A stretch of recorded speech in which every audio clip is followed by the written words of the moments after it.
In. Yes. Welcome to the Jewish Genealogical Society of Montreal's Sunday morning family tree workshop, the first edition of the new year. And for those of you who have not attended before, just a few little pointers on what to expect. What we try to do is to get you to the next level, to answer questions that might open up your research in ways which you are hoping to achieve. So whatever you have in the way of a question, you raise your hand and you'll be recognized. As we talk this morning, I will often veer off and try to give you some background information with reference to the question that you have, so that other people can learn as well. So what we like to do is to start with people who have not asked questions before. And so put up your hand if you have not asked a question before. And if you have asked a question, okay, so let's start with anybody who has a question. Raise your hand and let's start. Okay, no questions to start. So let me provide you with some insight into a few things. First of all, tomorrow evening, I think it's tomorrow evening. When is Michael Tobias speaking? Tomorrow evening. That's right. Tomorrow evening at 7:30 Montreal time. Michael Tobias will be speaking. Michael, who is co-founder and board member of JRI Poland, will be speaking on, well, the topic is called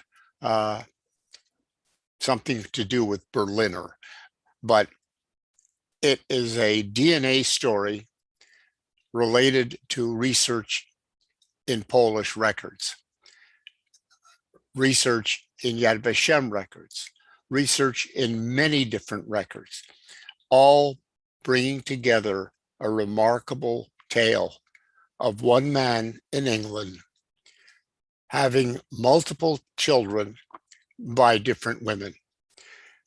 Michael's research in this particular case was a remarkable example of combining DNA results with genealogical record research.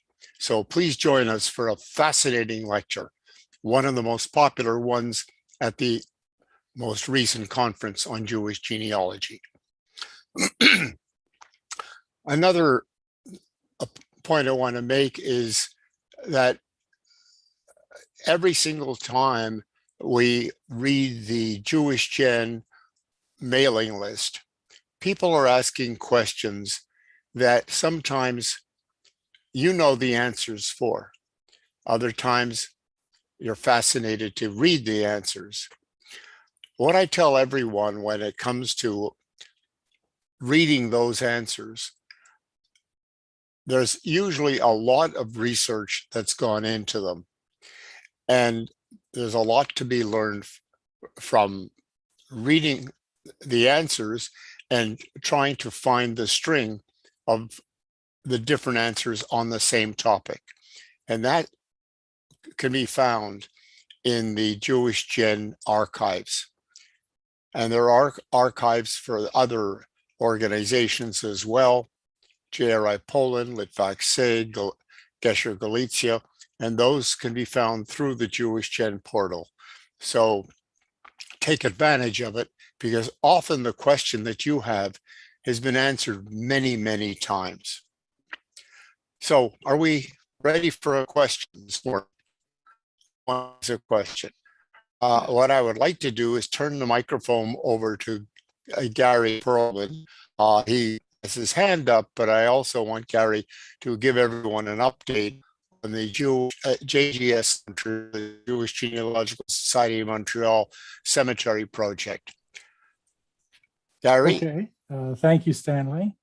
I do have a question, but about the cemeteries, I am getting ready today to go out to Kahal, Israel, and take pictures. And I'll be about, I think, 3/4 done with the cemetery by the end of this season, and the rest of it will take until the spring. So that means there'll be about 7,000 or 7,500 uh, records with photos, about almost 10,000 records in all in Joburg for people to search. I'm also doing work in Shar Shamayim. We recently got permission to take pictures there. And I've started taking overview photos, but I won't be taking detailed photos until next year. I've been working on the data for Shar Shamayim, and I'll be submitting that to Joburg this coming November. So about 4,500, 4,800 records will be in Joburg for Shar Shamayim for people to search. It's a very interesting cemetery. People would assume that, but I have never seen so many postnominals in my life. The postnominals are like MD or CA or LLD or Order of Canada or you name it. It is unbelievable. It is, as far as rates go, I'll give you very good statistics maybe in a few months, but as far as rates go, it's maybe 5 to 10 times any other cemetery I've ever looked at. These are really very accomplished people. So one of the benefits of membership is access to who's who in Canadian Jewry. And a lot of those people are buried in Shar Shamayim Cemetery. So maybe we'll link up those two resources. Gary, if I can interrupt, I wanted to, the segue was your end of the last sentence. My great grandfather is buried at the Shar Shamayim. Took me ages to find him. His name is Somer Haas, but they had his name as Haas Somer. So they had the first name and last name switched. So it's just a good pointer to everybody. When you're looking for names, sometimes it could very easily be reversed. That's it. Yes, that's certainly true. Let me take a quick look. So far, I've uncovered 140 errors in their database. I'm pretty sure that the rate for all cemeteries is around 10% have some sort of errors in them. Often, like with a Soundex sort of search, it doesn't make any difference.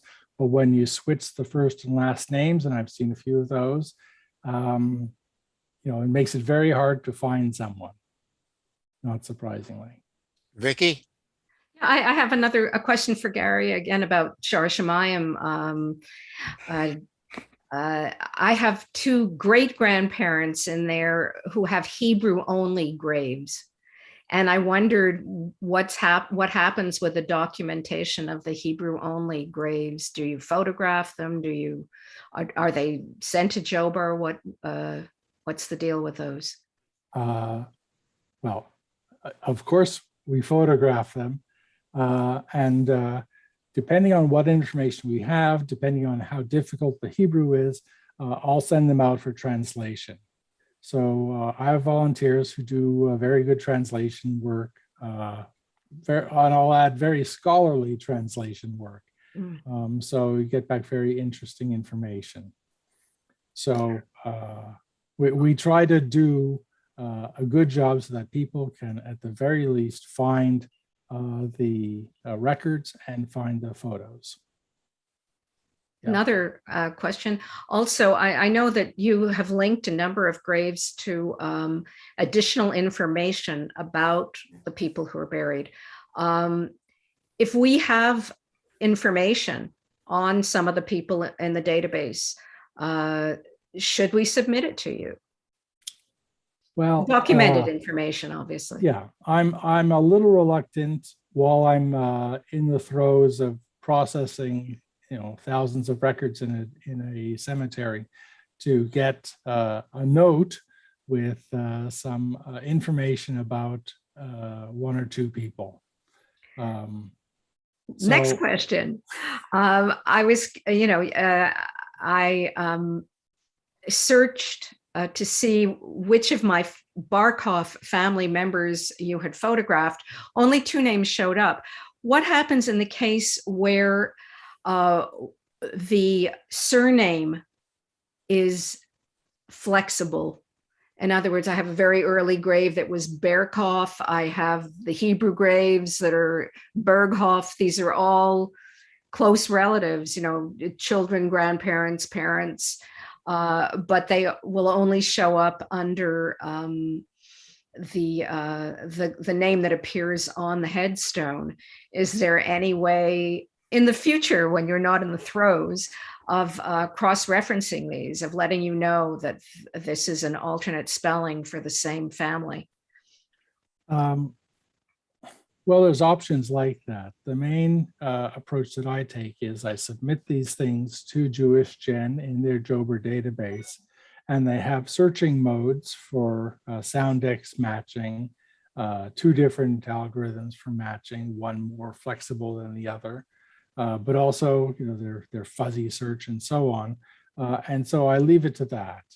Okay, thank you. I can show you ways to search.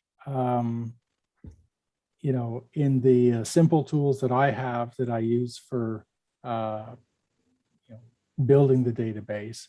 But I like to depend on JewishGen because they have the heavy artillery. Also, I don't know if everybody listening or watching knows what Jobar is, but Jewish Jobar, Online Worldwide Burial Registry, and you can access it through the JewishGen website. It has 4.1 million records worldwide, and it has almost 1 million photos, which implies in a way that Canada is very well represented in the photographic area of Jober, because we have over 100,000 photos between Montreal and Toronto. Gary, is there more about you want to talk about the cemetery project?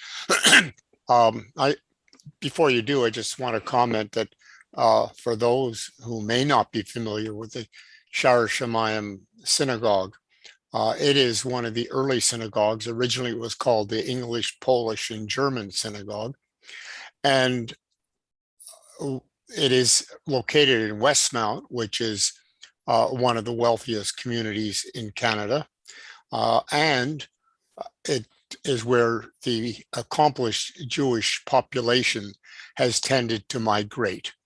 So after they make it, they look for a house on the top of Westmount Mountain, and that's why you get all these post-nominals of very accomplished people and leaders in the Montreal Jewish community. Vicky, were you going to say something just now? No. Another, my own connection to the Shar Shemayim is only that I was in the Shar Shemayim Boy Scouts because my synagogue didn't have a Boy Scout troop any longer by the time I was ready for the Boy Scouts. And if anybody wants an old uniform, I collect those. I collected that as well. Gary had a question. Gary, yeah, go ahead.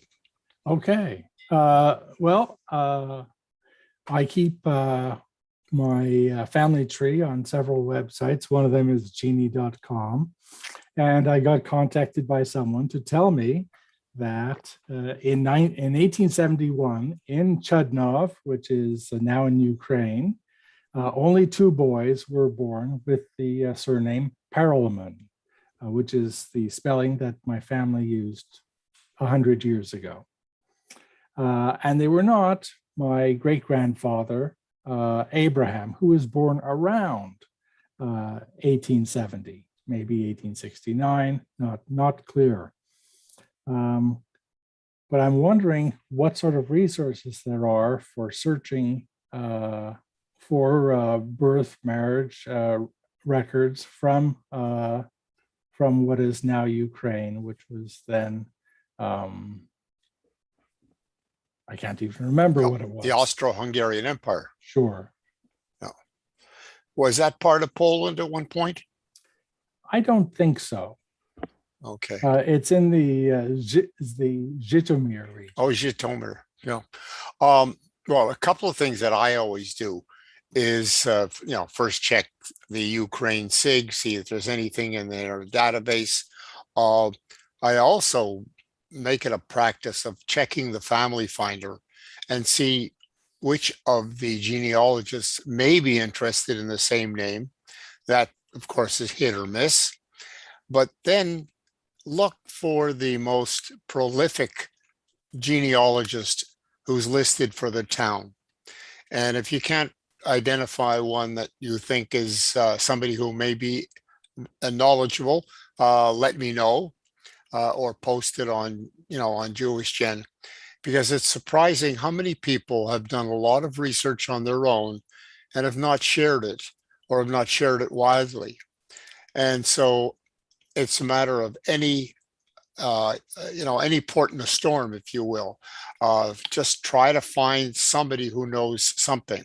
And then, of course, there's the professionals in the Ukraine, like Alexander Durnai, Alex Denisenko, and others who have built up a huge amount of knowledge over the years about towns that one person had written them concerning before, and they've got their notes, they've got their background information. So it's a matter of, looking everywhere. And just talking about, Leonard, let me just finish. I was going to say, talking about hiring a researcher. I can tell you that my experience is some researchers are beyond belief in terms of their knowledge and their capability. There's one that we are using, JRI Poland, are using in Poland, who never ceases to amaze me when I ask a simple question and I get back the kind of detailed answer that I would expect from a professor at McGill. So don't be shy about asking. And of course, hiring them to carry out a research trip on your behalf. And anybody who's interested in Belarus, by the way, if you have not heard, the Belarus archives would not provide photocopies of records. And it was a very frustrating circumstance. They won't allow photography, but just very recently, they started allowing photocopying, which only they are allowed to do, and providing photocopies of records. So that's a milestone, I should say. Now, somebody had a question. Yeah, Leonard, right? Unmute yourself, Lynn. I find it very difficult to try and match. Before the turn of the century, in the late 1800s, most people were known by their Yiddish Jewish names. Now, what is the English equivalent of like a Zulkin? You'll find it under different variations, Simon or others.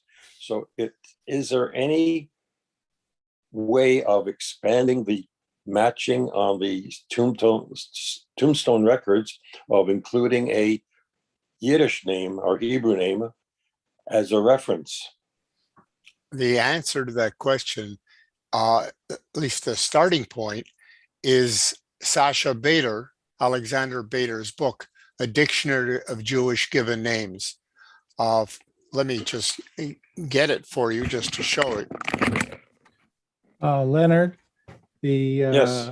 the Jewish Gen records have fields for Hebrew name, and those are indexed in the given name index.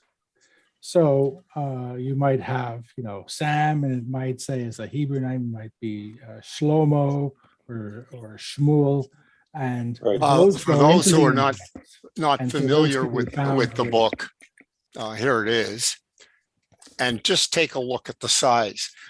It has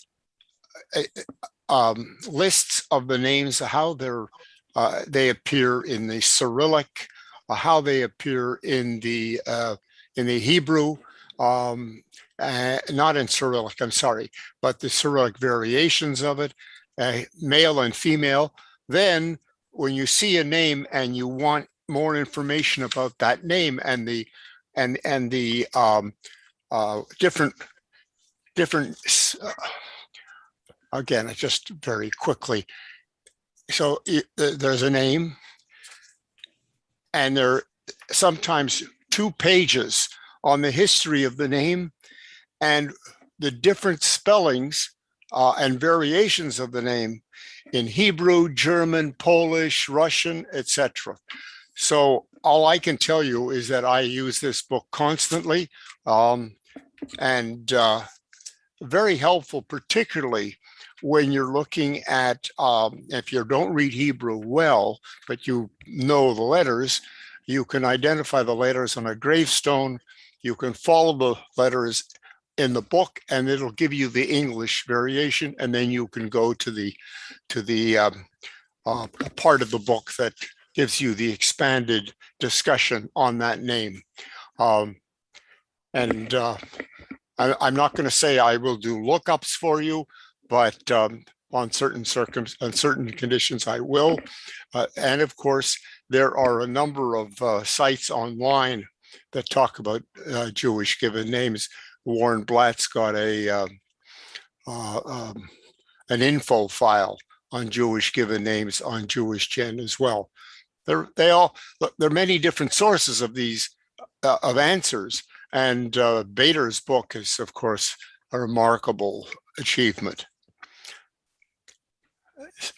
Andreas? Is this book in the Jewish Public Library? It certainly is.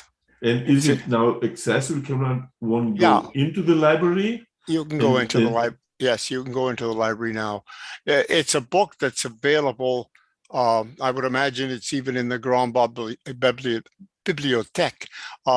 It's a book that's in any major library that serves the Jewish community.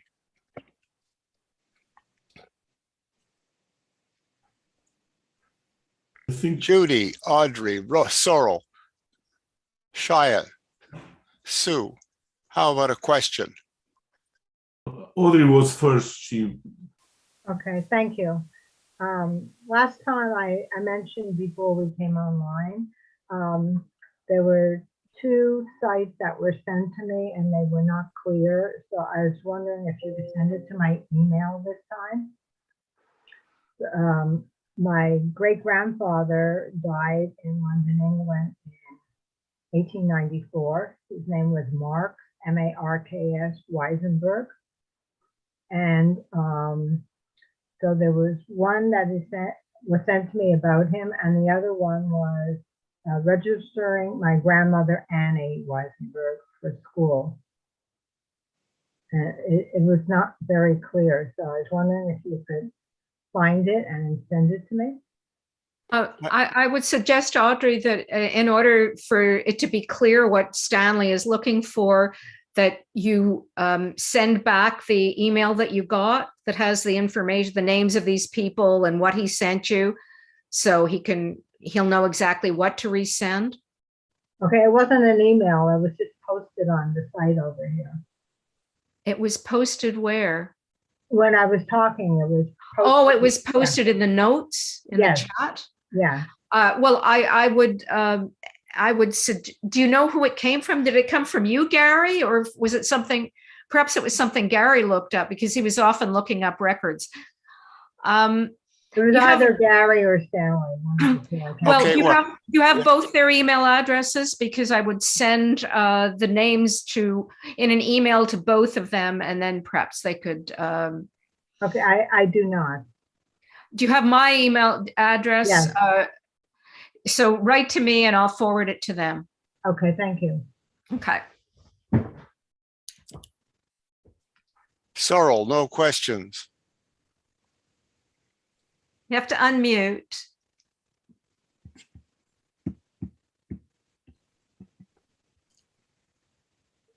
No question, Stanley. I'm too much on the periphery of doing any research. What else is new? We're going to solve your problem one day. So, Please, please. okay. Judy, Go ahead, Judy. It's similar to the question that was already asked. I would like to have a recommendation to hire a researcher for Russia. Russian records are impossible, and is it possible for you to recommend someone to me? Okay, so when you say Russia, excuse me, Yeah. It's are you sure it's Mother Russia, or are we talking about Belarus, Ukraine, that was part of the Russian Empire? It's not Ukraine, I know that, but I'm not 100% sure. I can find out more information. Okay, because if you put the name of the town into the Gazetteer on Jewish Gen, Yes. or the Jewish Communities database, it'll tell you where it was at different times. Yeah. So often you see a town, using Lvov or Lemberg, Lvov, Lviv. There is a situation where it was located in different countries, but it's the same town. Yeah. And even though somebody may have been born in Lemberg and, married in Lvov, but now died in Lviv, it's still the same place. And the records should be located there. So that would be the way I would start, is to identify the town. And sometimes identifying the town can be very, very difficult, particularly when there are certain towns, certain town names that appear in different countries, or in some countries multiple times. I can tell you that as part of the new JRI Poland website, we've expanded the town list from 600 to now 1,560 different locations. And so many times we've had to figure out whether it was, this Dobrzyń or that Dobrzyń, this Yanov, that Yanov. It's a challenge. And what sometimes happens is that somebody knows that the family came from, and I'll use an example, Vyshkov, Poland.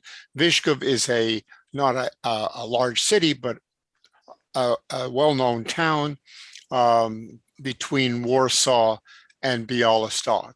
It's in fact the birthplace of the leader of the uprising in the Warsaw Ghetto. However, sometimes you get completely bamboozled by the fact that there's another Vyshkov, a whistle stop that is east of Warsaw. And if you're looking for that little whistle stop and you start searching that family in the larger town, and you scratch your head because you just don't see any family names, any names from your family appearing there. And so it's one of the really important things to do is to make sure you've got the right village, the right town. Another problem is that, and I use the expression, if your family came from Beauharnois and you're traveling around the world, you will say, I'm from Montreal. And that often sets people off in the wrong direction. Question. Thank you. Go. Another, aspect of researching a town's records. that I want to mention because it's become such a huge new opportunity. Not new in the sense that we didn't know about it before, but for those of you who happen to be on the JRI Poland newsletter list, and there are about 30,000 people, we had an article appear last month by Howard Zakai on the topic of notarial records. For towns where there are no vital records, notarial records can be a remarkable source of information. Even if there are vital records, you get a picture of a family in a notarial record, particularly for wills, particularly for marriage contracts, where the family unit is used to identify the individual in the notarial record rather than a photograph or a fingerprint. Photographs and fingerprints weren't used too often in the 19th century. So as a result, when this article appeared, it was like the world came out of its came out of the cracks, and everybody's been writing us, what about the notarial records for my town, I'm not going to share screens, but we now have mined the Polish State Archives website and have created a database of 5,100 different notaries in Poland, some of them in practice for 30 and 40 and 50 years. And each year there was a separate book for their notarial records. And at the end of the book is a index. And our new mission is to index those records. I'm proud to say my wife is working on one book from one notary at the present time.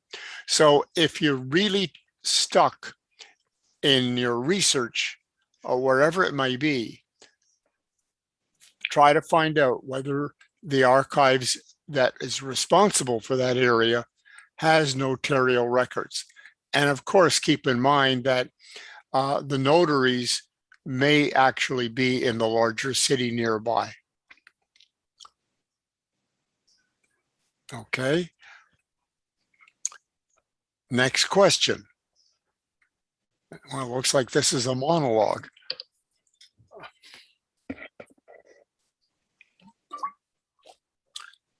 Well, what another, anybody researching in Belarus? Nobody's researching. Okay. So I had a wonderful experience in the last couple of months. My own research in genealogy started with my desire to document my family carrying the beta thalassemia genetic trait. This starts in 1991. And 1993, it was discovered that a family from Belarus, from Bobroisk, now living in Israel, carry the same identical mutation of the beta thalassemia trait, which means they are related to me. However, the availability of records was very poor. However, just in the last few months, the Belarus SIG has indexed years of Bobroisk records. It was like a miracle. And as a result, I was able to clarify one of the names given to me by the Israeli family, which they said was Cantor, but it was a variation that no one could have imagined. I was able to take their family tree back another generation. Now, to find the connection between their family and mine 400 or 500 years ago, because it probably is that far back, will probably never happen. But as DNA gets more and more sophisticated, it is my hope that we will be able to get a better sense. The important point is the Belarus SIG is now run by some very competent people. It's not that they weren't competent before or the others weren't competent before, but the cooperation and collaboration from the Belarus archives was not of the same high standard. And so when I say high standard, there still is the Belarusian attitude, but that given that you have to expect that, what you can do is contact the Belarus Special Interest Group, see what they've done, see what's in the pipeline, and see what you can do to help expedite the records for your area. And the other thing that, in terms of in answering Sue's question of, what, where, how, why, and when, the Family Finder is a wonderful tool for finding other people who are interested in your name or the town or the area. But don't be shy of posting messages on the Jewish Gen mailing list. There's a huge number of people reading the list and who may have the answer. They may even be related to you. We all remember that in our face-to-face meetings of the Sunday morning family workshops, when people sitting around the table turned out to be related and didn't know until they started asking their question and talking about their research. If that can happen across the table, you can imagine what can happen across the world. So again, don't be shy about raising those questions, going online and finding somebody who can help you.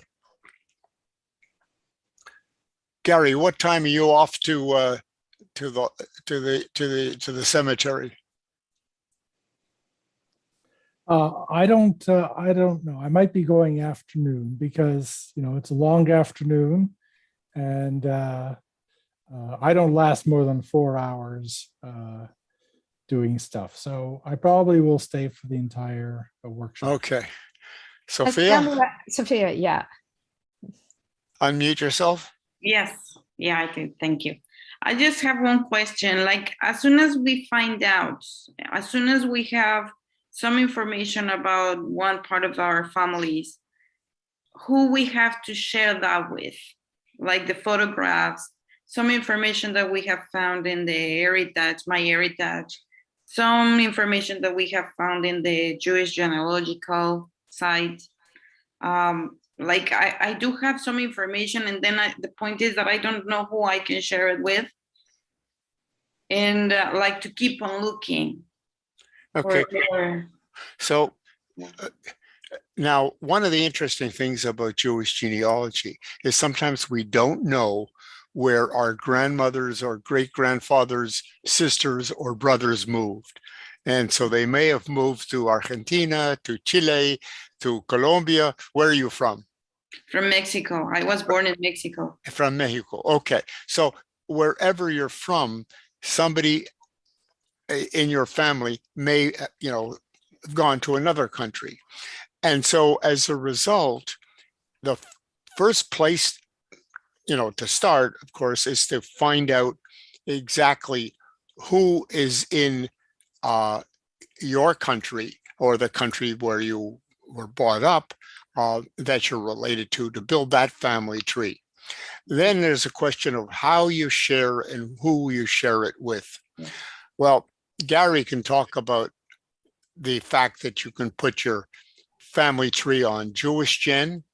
That would be the minimal location for me. And that's where I have put my family tree on the Jewish Gen the family tree of the Jewish people on Jewish Gen. And you don't put living people's information, but at least if you have their names without any, when born, that will work. Okay. That I can tell you from my own experience that I found a whole branch of my family because of having that one name in the family tree of the Jewish people. And it wasn't even a cousin who contacted me. It was a cousin of my cousin, but on the other side. I'm not related to him, but he saw that I was interested in the name Al Kravitz, daughter of a son of so-and-so. And he said, oh my God, I'll better tell my cousin Al. And I must tell you that Al Kravitz and his family, since we met in 2001, are like this. We have bonded, and he's my second cousin. And this is a very important point. Why didn't I know my second cousin? Because my grandfather was 30 years older than his youngest sister. And his youngest sister was Al's grandmother. That's a generation and a half apart. All right. Yeah. And that is understandable. And believe it or not, both families lived in New York. And you would think that they knew each other. But there are other reasons that, families have difficulties. So that's the point you have to keep in mind, is that who are your grandparents' siblings? And you never know where they may have gone. And that's another reason why, for example, you use the pages of testimony on Yad Vashem. The pages, if you haven't used the pages of testimony on Yad Vashem to put in your family name or the town where they came from, you may be missing out on some very obvious information. Often, you will find detailed information and you have the name of the submitter. Now, many of the pages of testimony were submitted in the 50s and 60s. People have passed on, but usually the children will know something. And it's a very important. Now, to address your question specifically about sharing information, unless it's confidential, unless, I'll give you an example. Pardon me for talking about it in this way, but so we were contacted a week ago, 10 days ago, by a well-known Hollywood actor, director, a producer, who contacted one of our volunteers in Israel, interested in a family tree and interested in getting a Polish passport. The moment they said Polish passport, it was referred to me because there's a whole series of considerations that we like to bring to people's attention if they want to get a Polish passport, in addition to helping them find the records that they might need. Now, we're also building a family tree for him. And his family goes back to 1780 in a town called Konski. He may not want to have his family tree with his name at the bottom. So he may submit his family tree with just his parents or even his great-grandparents. So there are some people obviously don't want to display their entire family, but that isn't always the case. Most people are very happy to share their family tree. So that's what my recommendation would be for you. And of course, there's other sites as well. Andreas? Unmute. You need to unmute, Andreas. For the benefit of Sophia, could you explain how to put your name into the Jewish General Family Finder? Not only to look at it, you have to put your name into the Jewish Gen Family Finder so other people can find you. Yeah, are you familiar with it, Sophia? Yeah, I have been there like several times, and then I started I'm already registered there. And when I have looking into some specific or peculiar people in my family, I started to look with name and last name, or sometimes I switched it, and then it appeared. But yeah, it's a Did you write to these people? yes. Yeah, I wrote to that to the people that it was there, and I haven't have any answers yet. How recently did you write? Like 3 months ago. Right. Well, write again, but the two things you keep in mind. Number one is when you write to people, it's very important that you provide your ancestry information. So if I write to somebody who's interested in the name Archer, as an example from Poland, which was our family name before it was Diamond, I will say my grandfather was Mendel Archer, who can change the name to Diamond. Mendel's father was Yitzchak.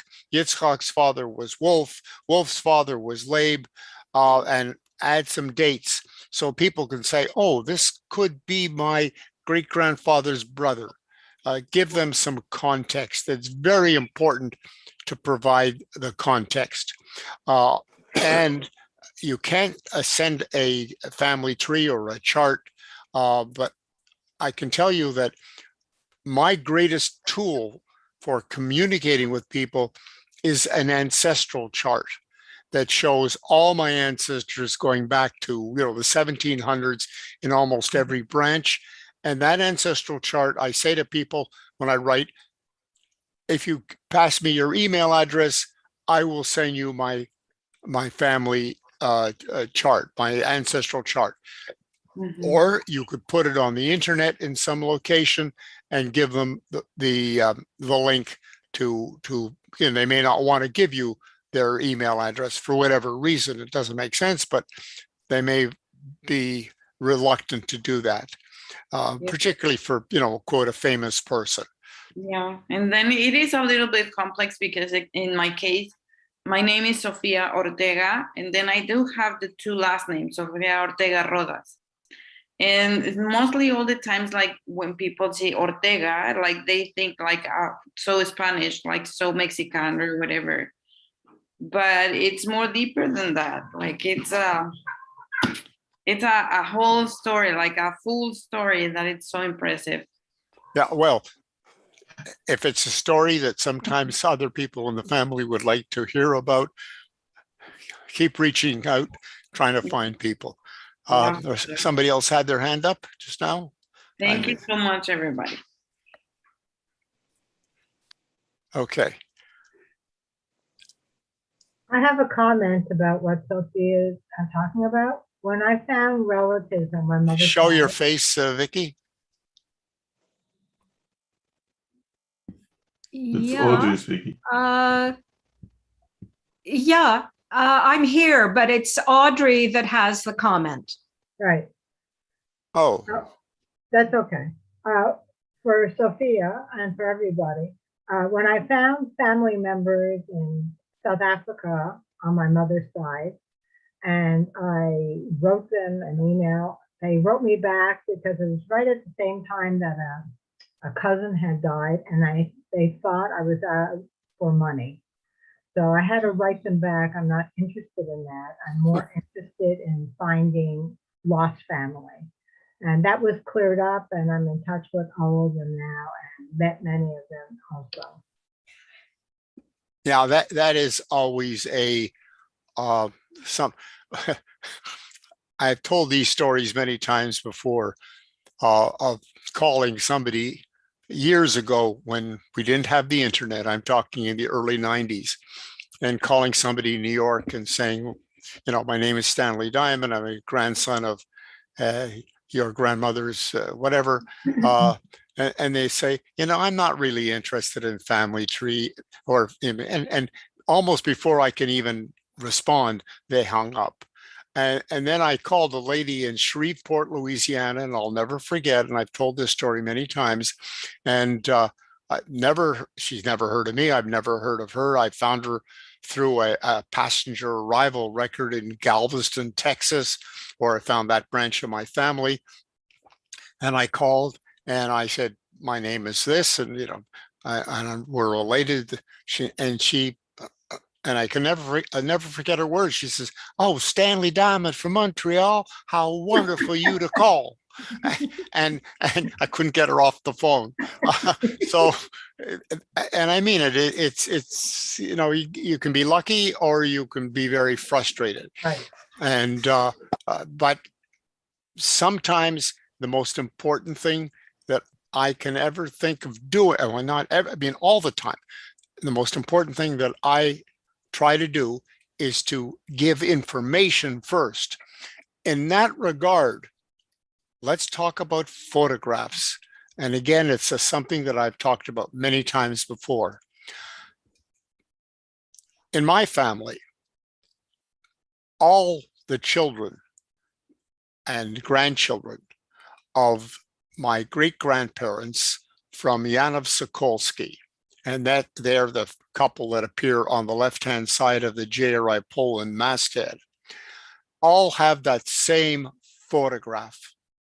And we've heard so many stories about families that were united because, oh, I have that photograph.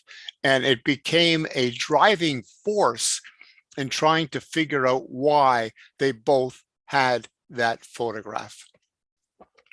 And because of that photograph, and because of my research, and because I wrote a letter, I wrote an email to a lady who wrote an article in the Canadian Jewish News in 1994, talking about her trip to Janov Sokolsky, without mentioning anything else. And I picked up the phone, I traced her through the Canadian Jewish News, picked up the phone and called. And it turned out that her husband's family actually had been told to contact my family when the grandfather moved from Janov to Europe, and was told actually to go to Montreal. And just last week, Mervyn Taylor passed away, the former labor minister in the Irish government. And Mervyn Taylor's father's name was Hyatt, Abe Hyatt. Hyatt means Taylor. And Abe Hyatt and I are a DNA match. So that gives you an idea of what happens when you reach out. You never do. When I say a DNA match, I mean a close DNA match. And we figured that Gideon Taylor, a son of Mervyn, and I are about third cousins. These are the kinds of things that happen when you reach out, when you see somebody somewhere has an interest in your name, your town. You may not have the information that connects you. They may have the information. And photographs are a wonderful way. If you have a website and you have some information, I'll give you another example of how a photograph makes a difference. Many years ago, Meyer Gover in Israel provided a photograph of his mother's class in a school in Zulushedlo, Poland in 1922. Picture of all the girls in the class. And Howard Ornstein in Baltimore put that photograph on his Vishkov website. And a man by the name of Jacobo in Costa Rica put in the name of this town, Zulushedlo. I know you can't even figure out how to spell it because it's that difficult Polish spelling. And Jacobo put in Zulushedlo, and up came this photograph, and he saw a picture of his mother as a young child, a picture that he certainly didn't have because his parents had run away when the Germans attacked in September 1st, 1939, and they attacked and reached that town this very first day, and they had run away. So you never know when you put a photograph up and put some names up. That's also very important because and making sure, of course, that you and if you're not familiar with it, that you can learn online how you can put names on your website that Google will compile and make available. Somebody else. Gary has his hand up. You see that little hand icon in the corner Oh there? God, yeah. That's something we can all use. It's down where it says reactions. If you click on reactions at the bottom, very bottom of my screen, it's different on different I thought that was Gary telling me he washed his hands today. versions. Also, when the hand is up, it immediately goes, the person's picture goes Okay. to the top left. Yeah, I'm familiar with it. I don't tell Gary I was ignoring him. Yeah, Gary, go ahead, Gary. Well, for what Sophia was talking about, she mentioned MyHeritage. But I'll put in my plug for genie.com, every professional genealogist's most hated website, because any idiot can get on and mangle your tree, but it doesn't happen that much. But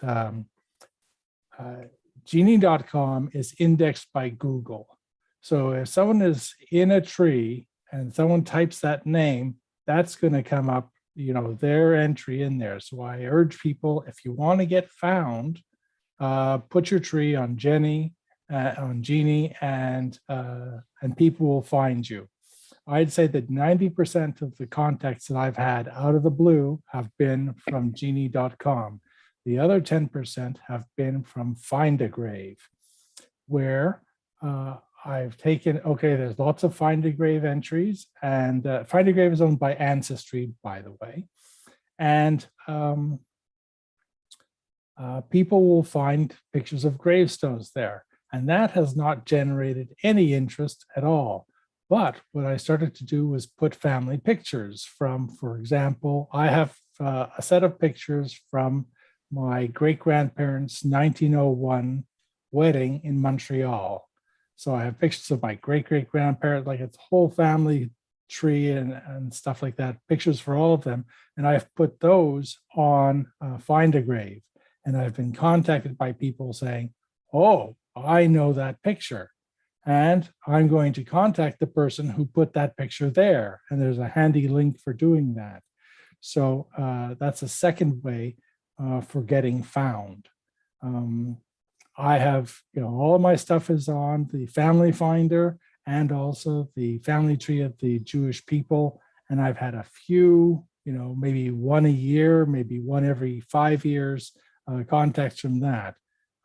Much more contacts from genie.com through Google Access and from Find a Grave, where people see a picture. Those are my 2 cents worth. Sue, you had your hand up. Thank you. Can you show your camera? And I took it down again. Sorry, that was an error.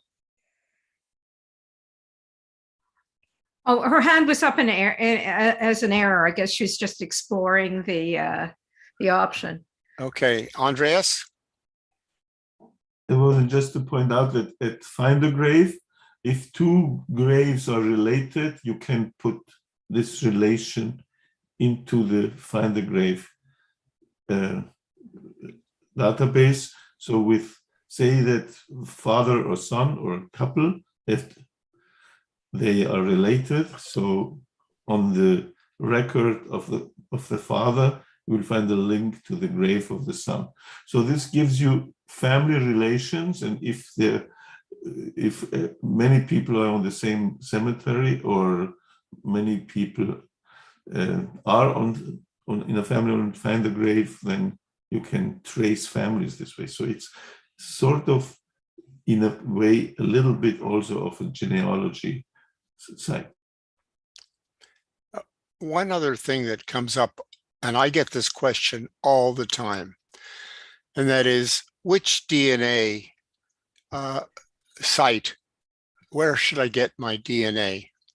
May I ask everybody who has had a DNA test to raise their hands? So Gary doesn't know anything about genealogy, so he hasn't had a DNA test. Okay. Get your cousin to do it. Okay. So, Well, mine has already been done because of my sister. well, except for your Y DNA, but that's okay. What I was going to point out is that we get the question all the time, which one, which one? The recommendation is that you do a autosomal DNA, the cheap DNA, if you will, with ancestry.com because it has the largest database. And then you download the raw data. That is the basic component of your DNA, and you upload it to other sites that are MyHeritage, to also GEDmatch, and Family tree DNA. yeah, family tree DNA. Thank you. And that has proven to be the most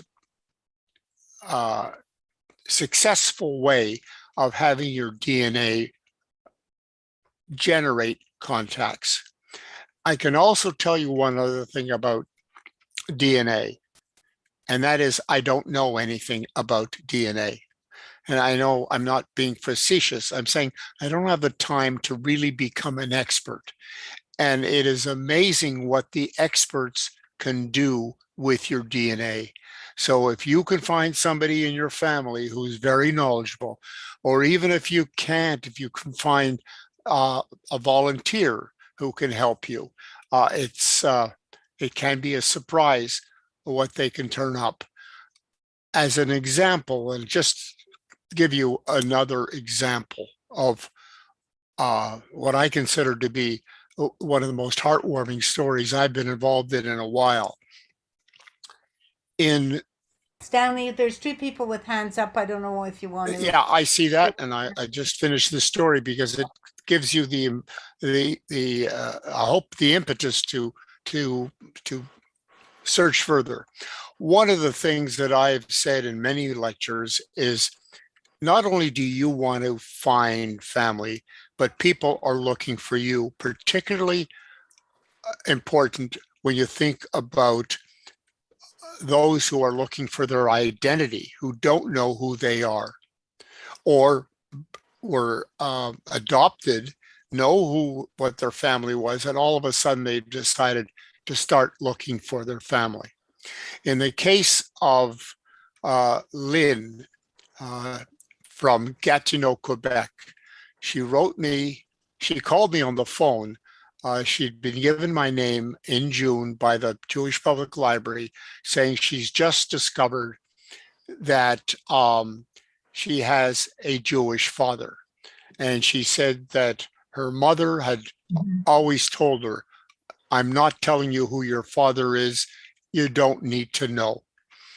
She grew up in this family, mostly brought up by her grandparents, never knowing who her father was. She did a DNA, discovered that she's 50% Jewish, and her question was simple: can you help me find my Jewish family? I must tell you that the very first day when she discovered she was Jewish, she had a Jewish father. She started looking up what it means to be Jewish, and I think 2 days later, she baked her first challah. That was her reaction. She felt that she had to do that. What I told her to do was take your DNA and upload it to other sites. Through Family Tree DNA, we found a very close connection. I'll cut to the chase. Not only did we find her father, but I knew who he was. I'd seen him many times as a kid at the Y, older than me. And he lives a stone's throw from me. He lives on Cavendish, less than a mile from where I live. Of course, making that connection, how do you make it? You don't call somebody out of the blue. And so I spoke with his daughter, His daughter was thrilled, and they arranged a meeting. That was on July 2nd. It was on Canada Day. I met Lynn and her husband at the Cavendish Mall, remarkable people, for lunch after she had met her father for the first time. And she handed me a card with thanks. And I kept on telling her, don't thank me, don't thank me. It's my pleasure to help you in this way. And she said, basically, my kids and I just are so thrilled, et cetera, et cetera. But the remarkable thing, and I'm not going to show you the photographs, she has a picture of her son and her father, and boy, do you know that they are related. And that is such a wonderful part of the DNA. DNA doesn't lie. Audrey? Thank you. So getting back to family pictures, when I was 3 or 4, we lived on Fulton in a duplex, and there was always a picture of this elderly couple, married couple, celebrating whatever. And after we moved, I don't know what ever happened to that picture. When I found, through you guys, thank you, one of my cousins from Toronto who now lives in Israel, he has that picture, and he sent it to me, and he told me that was my grandparents' 50th wedding anniversary picture. So now I have it, and I have framed it. And I've never met them. I never met them. So it's really an honor that he did that for me. Okay, Sue and then Sorrel. Sue, go ahead. So first of all, congratulations to you and Lynn for that wonderful find. I'm so envious since, as you know, Stanley, I've been looking since about 1991 for a very similar situation and still haven't had the success. I just wanted to point out that when we're talking about DNA, I finally just applied to do 23andMe. I held off on that one, but that will mean I've done every single DNA site. But I wanted to say that for people that aren't familiar, that rather than transfer to FTDNA, the problem with that is that, number one, they can't store the data. And as new developments come up, they can't change anything because they only have the raw data. And number two is if you want to do your Y-DNA or your mtDNA, they can't do it from a transfer. That's just a small point if people want to do those tests. Okay, Sorrel? Well, thank you, Sue, because you answered my question about 23andMe. So it's not as good as the one that's associated with Ancestry. But Stanley, you said you could recommend somebody to help with the downloading the raw data. Well, I need help. Okay. All right. So write me and separately, and we'll show you with that. I'll walk you through it, Sorrel. Thank you, Stanley. It's always a pleasure. Stanley and I go back many decades. We're really very old friends. I like to say from the last movie, Sorrel. Yeah. One of the other nice things about genealogy and what's happened with me, it's just wonderful. I've made contact with so many people that I knew as a teenager, in one way or another, even old girlfriends, who now will talk to me finally. Somebody had their hand. Hey, I just have to interject this because my brother took Sorrel to his high school graduation. How's that? and Victoria even has the movies that were taken that evening. Somewhere on, I know, I don't even know if they're extractable now, but I know I promised I would try to find them. One of the, I love sharing these stories. One of the wonderful things about Jewish genealogy is you meet somebody and it's, 1, 2, 3, 4 degrees of separation. So I was in Poland in 1999. I was actually working on an inheritance case worth I think $500,000. And So we were in the archives in Sandomierz, and we made some important discoveries and realized we had to stay another day to follow up on it. So we got back to the hotel and we said we wanted to extend another day. They said, we're sorry, an Israeli tour is taking over the hotel tomorrow. So they said, but we'll send you to another hotel. So they sent us to a Charles Adams cartoon hotel, from the Middle Ages. It was a house that had been added to one room after another in like the catacombs of Rome. And so it really wasn't the best place in the world for us to stay. But one night, well, okay. And so I went to use the telephone to plug in remember, this is 1999. The internet wasn't sophisticated. I had to plug in my phone to contact my AOL via phone line. And as I was doing that, a new guest arrived, and she was wearing a sweatshirt with a big M on it. It wasn't from Montreal, but a sweatshirt, but clearly a Western face. And I looked at her and I said, "What are you doing here?" In a sense, just saying she's looked out of place. And so I got to talking to this young lady. And to make a long story short, we didn't find any connection at all. She was originally from Montreal, but she was living in Toronto, and she was a stewardess or a flight attendant who had lost her mother and decided that she wanted to go to Poland and follow her mother's roots. And in 1999, for a woman to have rented a car and to go on her own and not be able to speak the language, all I could tell you is I was in awe of her guts. That's the end of that story, except I'm on an airplane coming from Israel to Montreal, and I'm talking to an old friend and telling him, he asked what I was up to, and I told him this story. He said, "Oh, that's my cousin Sandy." And that is Sorrel's late husband, who I'm referring to. So, I'm always reminded of that story when I see Sorrel, because it's amazing how through genealogy, you mention a name, there's always a connection.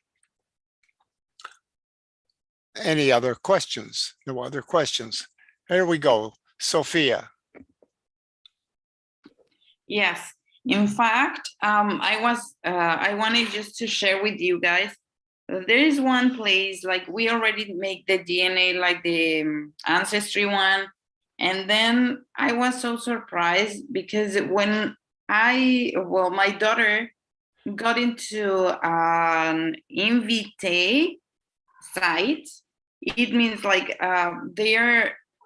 the DNA is so big that they unscramble all the lines. They make the disordered inheritance, and it's impressive, like how it comes, like all the disorder that we inherit from our past. It's impressive, like how I didn't know that we have blood from Canadian French, exactly from Saguenay. And it is like one by one, like all the places that our DNA has. That it's really, really impressive. Like I would like to, if you guys are interested, there is that kind of DNA that tells you exactly where the places of your being belongs to. Yeah.